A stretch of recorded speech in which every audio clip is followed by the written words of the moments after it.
कल मैंने कहा था कि देश के सभी ऑटो मैन्युफैक्चरर्स जो टू व्हीलर और फोर व्हीलर बनाते हैं पेट्रोल बेस्ड, उनको मैं चिट्ठी लिख के बोलूँगा कि भाई आप अपना स्टैंड क्लियर करो कि आपके जो प्रोडक्ट्स हैं, पुरानी गाड़ियाँ जो हैं उसमें क्या E20 इस्तेमाल किया जा सकता है।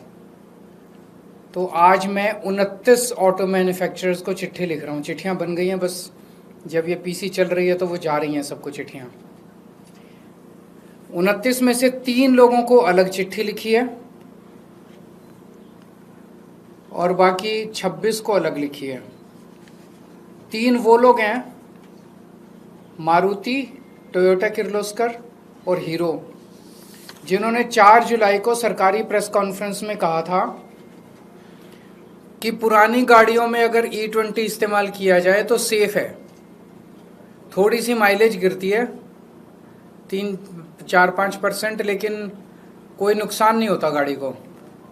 तो इन लोगों को अलग से चिट्ठी लिखी है। ये वो चिट्ठी है जो इन 3 कंपनियों को लिखी है, टोयोटा किर्लोस्कर को, मारुति को और हीरो को। इस चिट्ठी में लिखा है, जी आपने 4 तारीख को सरकारी प्रेस कॉन्फ्रेंस में कहा था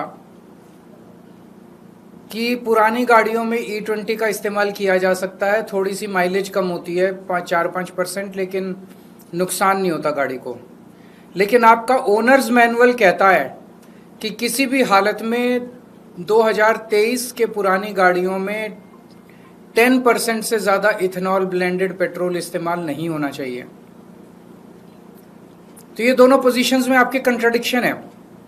आपका पब्लिश्ड मैनुअल जो कि एक एग्रीमेंट है कंज्यूमर और आपके बीच में, वो कुछ कहता है और आपके रिप्रेजेंटेटिव सरकारी प्रेस कॉन्फ्रेंस में जाके कुछ कहते हैं। ये कोई माइनर मिस्टेक या डिस्क्रिपेंसी नहीं है।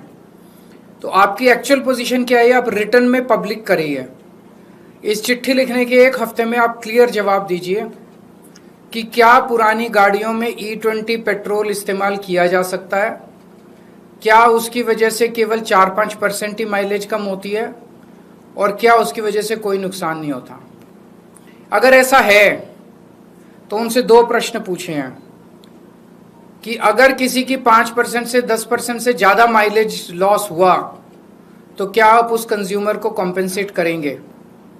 अगर E20 इस्तेमाल करने से अगर किसी कंपोनेंट को नुकसान हुआ तो क्या उस कस्टमर को कंपोनेंट का हर्जाना दिया जाएगा। ये चिट्ठी इन 3 कंपनियों को भेजी है।